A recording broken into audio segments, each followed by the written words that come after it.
आदरणीय बंधुओं, माताओं व मेरी प्यारी बहनों, राधे राधे। स्वागत है आपका हमारे यूट्यूब चैनल में। आज हम आपके लिए लेकर आए हैं माघ मास महात्म का चौथा अध्याय। तो आइए शुरू करें माघ मास महात्म का चौथा अध्याय। श्री वशिष्ठ जी कहने लगे कि हे राजन, अब मैं माघ के उस महात्म को कहता हूँ जो कृतिवीर्य से पूछने पर दत्तात्रेय जी ने कहा था। जिस समय साक्षात विष्णु के रूप में श्री दत्तात्रेय जी सत्या पर्वत पर रहते थे, तब महिष्मति के राजा सहस्त्रार्जुन उनने उनसे पूछा कि हे योगियों में श्रेष्ठ दत्तात्रेय जी, मैंने सब धर्म सुने, अब आप कृपा करके मुझे माघ मास का महात्म कहिए। तब दत्तात्रेय जी बोले कि जो नारद जी से ब्रह्मा जी ने कहा था वही माघ मास महात्म मैं तुमसे कहता हूँ। इस कर्म भूमि भारत में जन्म लेकर जिसने माघ स्नान नहीं किया, उसका जन्म निष्फल कहा गया है। भगवान की प्रसन्नता, पापों के नाश और स्वर्ग की प्राप्ति के लिए माघ स्नान अवश्य करना चाहिए। यदि यह पुष्ट शुद्ध शरीर माघ स्नान के बिना ही रह जाए तो इसकी रक्षा करने से क्या लाभ। जल में बुलबुले के समान, मक्खी जैसे तुच्छ जंतु के समान यह शरीर माघ स्नान के बिना मरण समान है। विष्णु भगवान की पूजन करने वाला ब्राह्मण, बिना दक्षिणा के श्राद्ध, ब्राह्मण रहित क्षेत्र, आचार रहित कुल, ये सब नाश के बराबर हैं। गर्व से धन का, क्रोध से तप का, गुरुजनों की सेवा न करने से स्त्री तथा ब्रह्मचारी, बिना जल अग्नि के हवन के और बिना साक्षी के मुक्ति का नाश हो जाता है।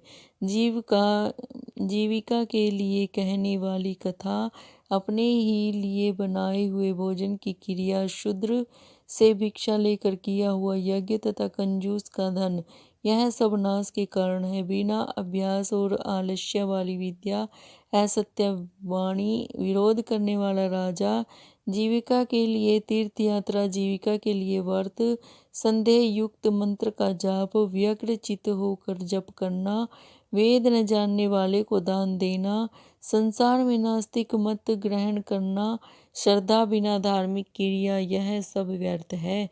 उसी तरह माघ स्नान के बिना मनुष्य का जीना व्यर्थ है।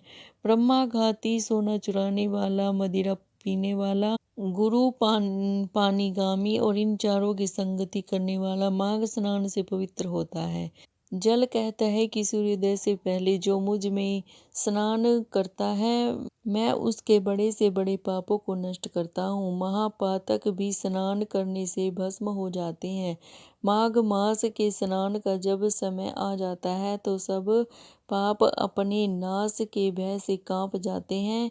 जैसे मेघों से युक्त होकर चंद्रमा प्रकाश करता है, वैसे ही श्रेष्ठ मनुष्य माघ में स्नान करके प्रकाशमान होते हैं।